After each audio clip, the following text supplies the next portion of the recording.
प्रिय छात्रों नमस्कार, स्वागत है हमारे यूट्यूब चैनल में। डियर स्टूडेंट्स, आज मैं आपको इंटरमीडिएट फिजिक्स में एक इम्पॉर्टेंट टॉपिक है जिसका नाम है ट्रांसफार्मर। ये बहुत इम्पॉर्टेंट है। मैंने ये देखा है कि जो प्रीवियस जो भी एग्जाम हमारे हुए हैं, मैंने आंसर में देख रहा था कि एवरी ईयर इसको कहीं ना कहीं आया हुआ है। हमारे 6 या 7 सेट होते हैं तो उनमें से किसी न किसी सेट में ये अवश्य आता है। या तो लॉन्ग आता है, लॉन्ग नहीं तो शॉर्ट तो ये आता ही आता है। और लॉन्ग में मैं समझता हूँ ये जो है 5 नंबर का आना चाहिए, 5 या 6 नंबर का जो भी आता है।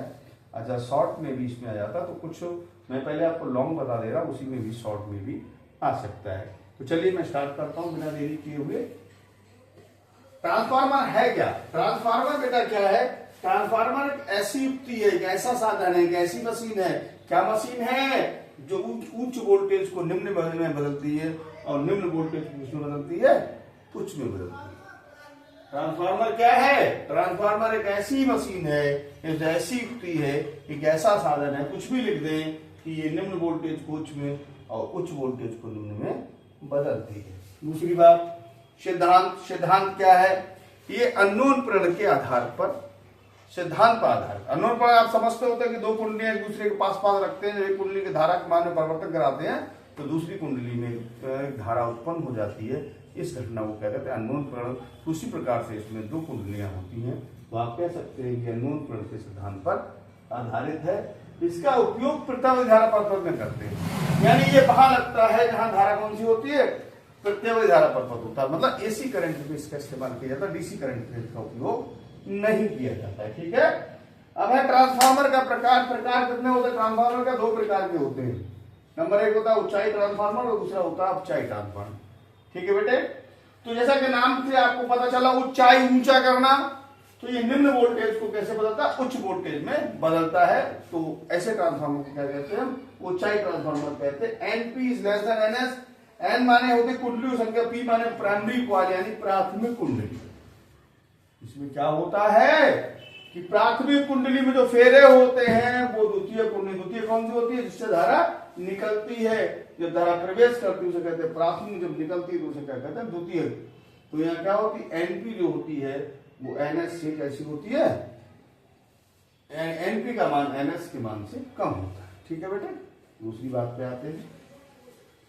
अपचाई ट्रांसफार्मर ये क्या करता है? उल्टा होता है। ये उच्च वोल्टेज को किसमें बदलता है? निम्न वोल्टेज में बदलता है। और एनपी ग्रेटर देन एनएस, इसका मतलब है प्राथमिक कुंडली में फेरों की संख्या द्वितीय कुंडली में फेरों की संख्या से अधिक होती है। अच्छा, प्राथमिक द्वितीय आप समझ गए। प्राथमिक क्या होगा? जिसमें धारा प्रवाहित करते हैं उसे प्राथमिक कुंडली कहते हैं, और जिससे धारा निकलती है उसे क्या कहते हैं? द्वितीय कुंडली कहते हैं। तो अंग्रेजी में प्राथमिक को प्राइमरी कॉइल कहते हैं और उसको द्वितीयक यानी सेकेंडरी कहते हैं। इसलिए आप याद रखिए, ये पी और एस का मतलब क्या है? प्राइमरी, और एस वो सेकेंडरी या द्वितीयक है। ठीक है। तो यहाँ पे शायद आप समझ चुके होंगे। अब मैं बात करूँ रचना। रचना क्या होती है कि पतली पतले जो नरम लोहे के बहुत पतली पट्टी लेते हैं और एक के ऊपर एक इस प्रकार से रखते चले जाते हैं। जैसे कि आपको चित्र में आप देख रहे हैं, एक के ऊपर एक ऊपर एक ऊपर एक रखी गई है। तो जैसा हमने ये लिखा भी है, इसे नरम लोहे की पत्तियों द्वारा एक के ऊपर एक रखकर एक आयताकार पट्टिलित क्रोड बनाते हैं और तथा इसके ऊपर 2 अलग अलग कुंडलियां बनाई जाती है। एक कुंडली ये और दूसरी कुंडली ये, और ये तांबे के तार की बनी होती है। किसकी बनी होती है? तांबे के तार की बनी होती है। ठीक है बेटे। जिस कुंडली में धारा प्रवाहित करते हैं उसे प्राथमिक कुंडली कहते हैं, और जिस कुंडली से धारा निकलती है, निर्गत होती है, उसे क्या कहते हैं? द्वितीय कुंडली कहते हैं। ठीक है बेटा। इसके बाद मैं बात शुरू करूंगा आपसे क्रिया विधि। यहां पर शायद समझा पाया हूँ क्रिया विधि। वैसे इसका ड्राइव में कराऊंगा, एक फार्मूला होता है। वैसे बस 2-3 लाइनों का ड्राइव फार्मूला होता है। उसका काम क्या होता है? उस फार्मूले के बेस पे आप कुछ न्यूमेरिकल भी आते हैं और पूरा डेरिवेशन आता है, तो वहां तक आपको लिखना पड़ता है। तो यह देखें, क्रिया विधि क्या है? माना प्राथमिक कुंडली में फेरों की संख्या एनपी है। माना ये कुंडली है, फेरे कितने? एनपी है, और द्वितीय कुंडली में फेरों की संख्या कितनी है? एनएस। ठीक है बेटा। जब प्राथमिक कुंडली के में धारा प्रवाहित करें तो धारा किसमें करते हैं? प्राथमिक कुंडली जो धारा प्रवाहित करते हैं की जाती है तो उसके प्रत्येक फेरे से गुजरने वाला जो चुंबकीय फ्लक्स है उसमें माना जो परिवर्तन होता है वो कितना होता है? डेल्टा फाई होता है। दूसरी बात मैं आपको यहां तक आप स्किल थॉट भी ले लें लेकिन एक बात मैं और आपको बताना चाहूंगा, इसमें कुछ शॉर्ट क्वेश्चन भी आते हैं, मैं आपको एक बार बता देता हूं कि साहब इसका काम क्या है। ये उच्च वोल्टेज को निम्न में या निम्न को उच्च में बदलता है। किस सिद्धांत पर आधारित है? अननोन पीरियड के सिद्धांत पर। कौन सी धारा से प्रवाहित होती है? प्रतिवर्ती धारा। दृष्टि धारा का उपयोग इसमें नहीं होता है। ट्रांसफार्मर कितने प्रकार के होते हैं? तो एक ऊंचाई और दूसरा ऊंचाई। ऊंचाई का काम ये निम्न वोल्टेज को ऊंचे, निम्न को ऊंचे में, निम्न वोल्टेज को उच्च वोल्टेज बदलता है। अपचाई ऊंचे को नीचे में बदलता है। और फेरे किसमें ज्यादा होते हैं? इसमें प्राइमरी में फेरे कम होते हैं, इसमें प्राइमरी में फेरे ज्यादा होते हैं, इसमें द्वितीय में फेरे ज्यादा होते हैं, इसमें द्वितीय में फेरे कम होते हैं। द्वितीय कुंडली फेरों की संख्या। इसी नरम लोहे की बनी होती है। तो यह सकता है ये सब किसकी बनी होती है? प्रचलित क्रोट तो क्या नरम लोहे की बनी होती है। कोई पूछा क्यों बनी होती है? तो उसमें जो भंवर धाराएं जो उत्पन्न होती है उनको कम करने के लिए इस प्रकार की ये बनी होती है। ठीक है, और इतना बात आपको आ सकता है। शॉर्ट क्वेश्चन इसमें बन सकते हैं, लेकिन एक बात आप इसमें कभी अंतर भी आ सकता है। ऊंचाई और ऊंचाई ट्रांसफॉर्म में अंतर आ सकता है। तो इसको कैसे लिखेंगे? एक तरफ आपने हेडिंग में एक तरफ लिख लिया ऊंचाई, एक तरफ लिख लिया ऊंचाई इधर और ऊंचाई इधर। इधर क्या लिखिए? ये निम्न वोल्टेज को उच्च में बदलता है, इधर ये उच्च वोल्टेज को निम्न में बदलता है। नंबर 1, इसमें प्राइमरी, इसकी प्राथमिक कुंडली फेरों की संख्या कम होती है, इसमें प्राइमरी में फेरों की संख्या मतलब प्राथमिक कुंडली फेरों की संख्या अधिक होती है। इसमें लिखेंगे इधर बाजी में, इसमें द्वितीय कुंडली में फेरों की संख्या अधिक होती है, इसमें द्वितीय फेरों की संख्या कम होती है। तो इस प्रकार से आपको शॉर्ट पूछ सकता है, शॉर्ट भी हो सकता है, लॉन्ग भी हो सकता है। इसके विषय में थोड़ा डेरिवेशन रह गया, मैं आपको भी समझाता हूँ, तब तक आप यहाँ तक इसका स्क्रीनशॉट ले लें। देखिए डियर स्टूडेंट्स, जैसे मैंने आपको भी समझाया था कि माना प्राथमिक कुंडली फेरों संख्या NP है और द्वितीय कुंडली फेरों संख्या NS। यहाँ तक मैंने बता दिया है कि यहाँ को मैं आपको जो रह गया रिमाइंडर उसको कराता हूँ। तो द्वितीय कुंडली फेरों संख्या क्या है हमने ले ली। अब आपने यहाँ लिख दिया, जब प्राथमिक कुंडली में धारा प्रवाहित की जाती है तो प्रत्येक फेरे से गुजरने वाले वैद्युत चुंबकीय फ्लक्स में डेल्टा फाई का परिवर्तन होता है। ठीक है, क्या लिख सकते? देखिए माना प्राथमिक कुंडली में क्या लिख रहे हैं? माना प्राथमिक कुंडली में, थोड़ा इसका वीक है, ठीक है। माना प्राथमिक कुंडली में वही लिख रहे हैं प्रेरित विद्युत वाहक बल मान लिया हमने ईपी है। माना प्राथमिक कुंडली में प्रेरित विद्युत वाहक बल ईपी है। क्या मान लिया बेटा? ईपी ले लिया। तो आपने पढ़ा होगा कि विद्युत वाहक बल का फॉर्मूला क्या होता है बेटे? E बराबर -n delta phi over delta T. ये तो आपने पढ़ा। अब कौन सी कुंडली की बात कर रहे हैं हम? प्राथमिक की। तो ईपी हो गया, फेरे कितने हैं? NP और delta phi over delta T. ठीक है बेटे, यहां तक समझ में आया? इसको आप मान सकते हैं समीकरण नंबर 1। ठीक है, ठीक है।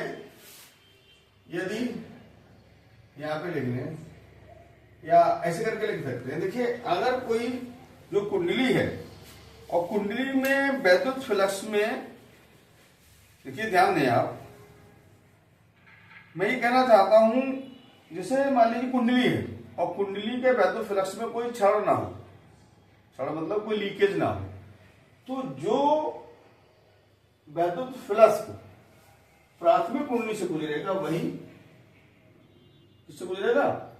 द्वितीय कुंडली के प्रत्येक फेरे से उतना ही वैद्युत फ्लक्स गुजरेगा। ठीक है, ठीक है। यदि फ्लक्स में कोई क्षरण ना हो, कोई क्षरण या हानि लिख लो, हानि लिख लो, कोई बात नहीं, हानि ना हो, तो हानि ना होगी। जब हानि नहीं होगी तो क्या होगा कि जो द्वितीय कुंडली है उनमें भी उतना ही वैद्युत फ्लक्स गुजरेगा।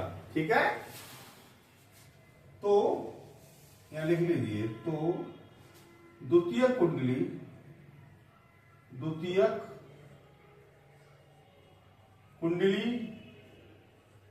में चुंबकीय फ्लक्स डेल्टा फाई ही होगा।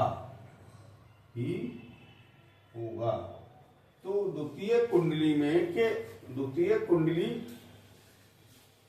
के प्रत्येक फेरे में, क्या लिख लिया आपने, प्रत्येक फेरे में, तो द्वितीय कुंडली के प्रत्येक फेरे में चुंबकीय फ्लक्स डेल्टा फाई ही होगा। ठीक है, माना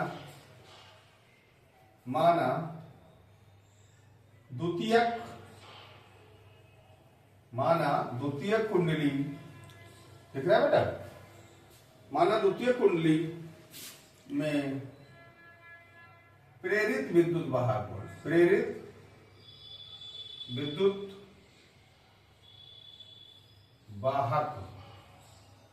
बल, मान लीजिए ES है, क्या मान लिया आपने, तो द्वितीय कुंडली है, उसमें प्रेरित विद्युत वाहक बल आपने क्या ले लिया, ES ले लिया।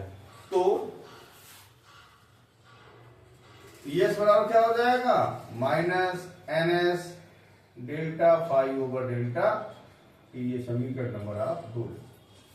ठीक है, यहां तक तो शायद समझ में आ गया होगा, मैं समझता हूं। देखिए बहुत सिंपल है, इसमें कुछ होता नहीं बात सुनिए, थोड़ा ध्यान दें। अब थ्योरी मैंने लिख दी, थ्योरी जरूरी नहीं थ्योरी लिखी जाए, थ्योरी को आवश्यक नहीं था, लेकिन आप चाहें तो लिख दें। ठीक है, यदि फ्लक्स में कोई हानि ना हो तो द्वितीय कुंडली के प्रत्येक फेरे में चुंबकीय फ्लक्स डेल्टा फाई होगा। माना द्वितीय कुंडली में प्रेरित विद्युत वाहक बल क्या मान लिया हमने, ES है, तो फिर ES बराबर ये आपका फार्मूला हो जाएगा। चलिए हम आगे बढ़ते हैं, बहुत सिंपल है, इसमें कुछ है नहीं, आप लोग ध्यान देंगे तो मैं समझता हूं ज्यादा अच्छा समझ में आएगा। देखिए समीकरण 1 को आप भाग कर सकते हैं 2 से, जब भाग करेंगे तो EP/ES बराबर क्या हो जाएगा, -NP delta phi over delta T upon -NS delta phi over delta, इससे ही कट गया, माइनस से माइनस कट गया, तो EP/ES बराबर आपका हो गया NP ओवर NS। इस पर क्वेश्चन आ सकते, ठीक है।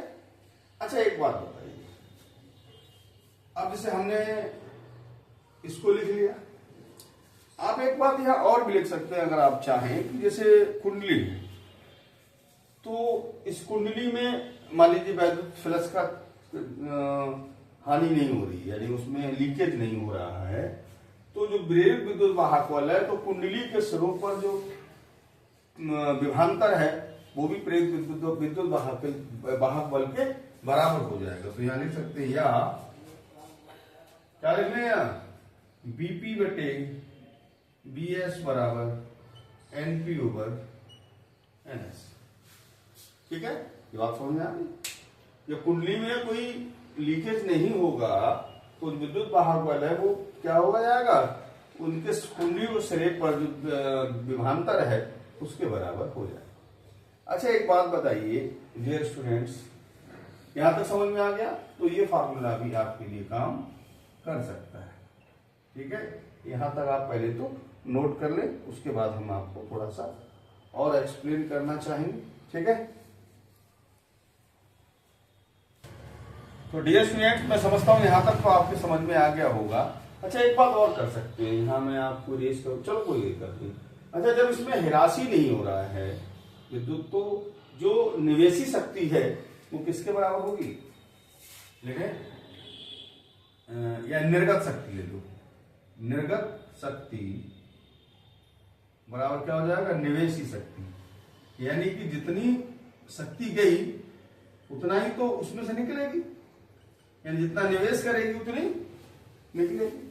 आपने फार्मूला पढ़ा, P बराबर क्या, B आएगी, पढ़ा, तो निवेश अगर निकलना तो निकलेगा तो BS, आई कितनी है, IS बराबर ये क्या है निवेशी, आप बीपी कर सकते हैं इंटू एक मिनट आईपी कर सकते हैं, ठीक है। अब जैसे आपके पास फार्मूला है बीपी अपान, तो आईएस यहां लिख लें, आईपी इसके नीचे ले आए, या बीपी ओवर बीएस, ठीक है। अब इस पर भी क्वेश्चन बन सकता है। अब यहां पी ले लें, अतः ये वैल्यू अगर यहां लगा दें तो बीपी और बीएस को क्या ले सकते हो आप, आईएस अपॉन आईपी बराबर एनपी ओवर एनएस। इसको चाहे तो आप पलट भी सकते हैं, तो ये क्या हो जाएगा, आईपी अपॉन आईएस बराबर एनएस ओवर एनपी। इस पर आपको फार्मूले आते हैं, अगर आपको इसका 9 में आए तो आप यहां तक से ड्रॉप कर देना या यहां तक छोड़ देना। अगर ये केवल नीचे की बात आपको क्वेश्चन के लिए, सवाल के लिए ये इसका इस्तेमाल किया जाता है।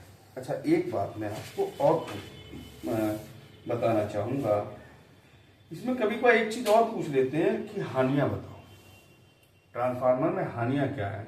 तो पहले तो तांबा लगा है, ताम्र हानि, क्योंकि जब उसमें लाइट बहेगी तो तांबा क्षीण होगा, तो तांबे में क्या होगी, ताम्र हानि।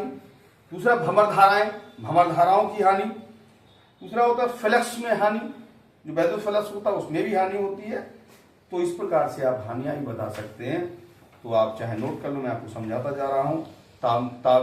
ताम्र हानि या तांबे की हानि, भंवर धाराओं में हानि, ठीक है, और वैद्युत फ्लक्स में हानि, शैथिल्य हानि। तो ये हानियां हो सकती हैं, अगर आ जाए तो आप उसमें लिख सकते हैं। अच्छा, कभी कभार ये पूछ लेते हैं ट्रांसफार्मर की दक्षता बताओ, ट्रांसफार्मर की दक्षता। चलिए यहां पर थोड़ा एक लाइन और लिख देता हूं मैं आपको, लेकिन ये तब केवल तब लिखें जब पूछे, ठीक है। तो दक्षता क्या होती है, दक्षता को इसे ईटा से लिखते हैं। किससे लिखते हैं बेटा, ईटा से।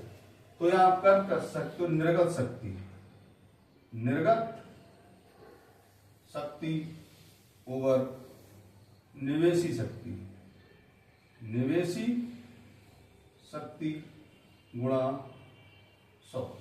ये फार्मूला होता दक्षता के लिए। लेकिन ये मैंने क्या कहा था, लॉन्ग में आया तो यहां तक लिखिए, ये केवल क्वेश्चन के लिए है। दक्षता पूछे तभी काम कर सकता है, हानियां पूछे तो।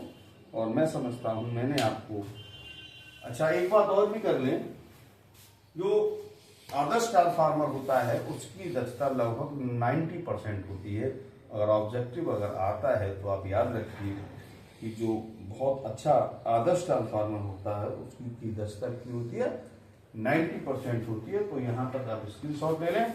आई थिंक अगर आपको अच्छा लगे, मैं कोशिश कर रहा हूं, कल आपका जैसे मुझे ज्ञात है कल आपका पेपर है, तो जो भी इम्पोर्टेंट सम है, मैं जो आपको इम्पोर्टेंट डेरिवेशन हैं वो मैं आपको आज और कल सुबह तक मैं आपको डेरिवेशन प्रोवाइड करा दूंगा।